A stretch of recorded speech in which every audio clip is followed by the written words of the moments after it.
What's up, guys? Want to talk about Daniel Dubois and Oleksandr Usyk. Now, I'm going to talk about Oleksandr Usyk's greatness and what this does for his career in later videos, but I want to talk about Mr. Dubois.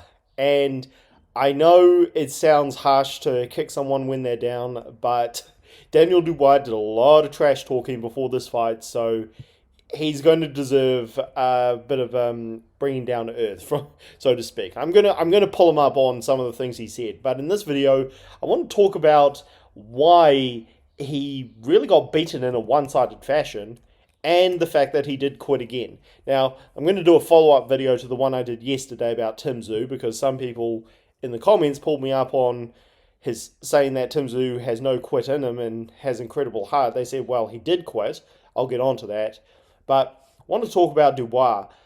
I said before this fight, now I know I didn't do videos, but I was on lots of shows, and I said Dubois is the easiest heavyweight to read that Usyk has fought. Out of Joshua, Fury, Chisora, Dubois is the easiest heavyweight to pick up on, because even though Dubois has reasonably quick feet, and we know he can punch like a mule, and he's got really good punch techniques, he still, to this day, after all of these great wins he's had, has his elbows very wide. He's very rigid. He doesn't move his head much, in fact, really at all. He's really Frank Bruno 2.0. I know people used to say that about Joshua, but have a look at the guard that Joshua had in the second Usyk fight. He still lost, clearly, 8 rounds to 4, but his guard was a lot tighter, so Usyk had a harder time getting through it. Whereas Dubois, I mean, he couldn't have made it easier for Usyk to hit him. And again, this is at Dubois' peak. This is after the Joshua win, after taking Hrgovic's O, after coming back from quitting against Joyce and Usyk in the first fight. He still has the most open defense in the heavyweight division, aside from maybe F.A. Jagba, but you get what I'm saying. So Dubois didn't make any improvements in his defense, and that again was always going to be like an invitation for Usyk to sneak that left hand in. Now, Usyk did something he didn't normally do, which is very early on in the fight, he was preparing to stand and trade with Dubois. Instead of moving around and making Dubois miss and trying to mix up his attacks going from the front foot to the back foot, he decided, well, actually, I'm just going to stand in front of this guy. I know what he's going to throw. I know what he's going to throw at me. I know what he's going to do. And when he does, I'm going to get there first, because I'm the smaller, faster man, and Dubois is going to feel what it's like to really be in a fight. And he did that, and as soon as Dubois started getting hit clean, and I'm going to bring this up in my video where, again, I pulled Dubois up on his past comments, he didn't know what to do. He didn't look like a guy who was prepared to go to war and really dig down deep. He looked like he was already starting to have second guesses and, let's be real, look for a way out of the fight. He looked like he was losing his confidence very, very quickly. And then Usyk in the fifth round started to really put it on him. He threw that left hand multiple times. Dubois caught it clean on the chin.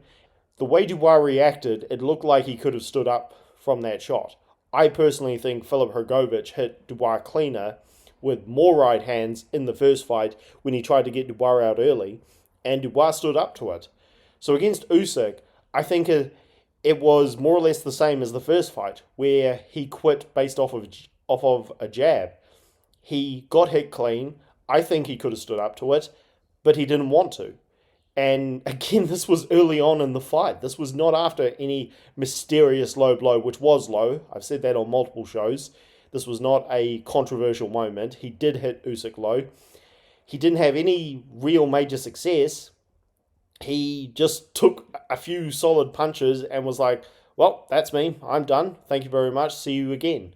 So Dubois looked like a guy who didn't make any improvements defensively or in his mind.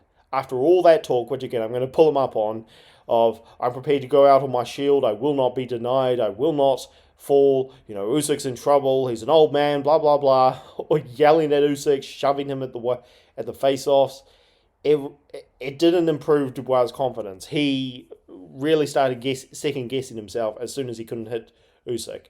and he knew what he was getting into. He knew Usyk was going to be a tricky guy. He knew Usyk wasn't going to stand there with his chin up in the air with no jab, backing up in straight lines like Joshua did. But yeah, after all that talk, Dubois just proved to be a guy who couldn't back it up. So those are my thoughts on Dubois quitting again. And again, like I said, I feel his decision to quit was pretty early on in the fight. And I don't think Dubois is going to come back from this, but that's for another day. I will talk about it. I'll talk about Usyk's greatness. I'll talk about the upset where Pacquiao went to a draw with Mario Barrios. And yeah, lots to talk about. More videos, more shorts coming soon.